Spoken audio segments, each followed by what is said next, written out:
Ассалаумағалейкум, құрметті қымбаттылар. Ең соңғы жаңалықтарды алғашқылардың қатарында білгіңіз келсе, бейне астындағы лайк және подписация таңбаларын басып, біздің арнамызға жазылуды ұмытпаңыз. Лайк басқан қолдарыңыз Кабатулланың қабырғаларын ұстасын. Жыл басынан бері республиканың су айдындарында 71 адам суға батып кетті. Оның ішінде 23 бала бар. Шомылу маусымының басынан бері 35 адам суға кетті. Оның 17-сі балалар, деді Анвар Юсипов.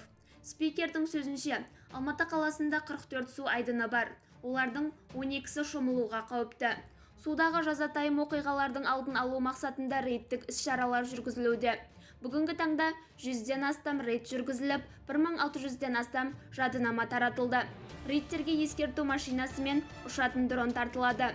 Бұл дронның бірегейлі. Ол тек жағдайды бақылап қана қоймайды.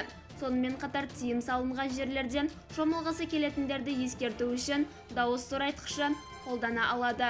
Бізді бақылауды жалғастырыңыз. Арнамызға жазылып, тұрған лайк түймесін басуды ұмытпаңыз. Сау саламат болыңыз.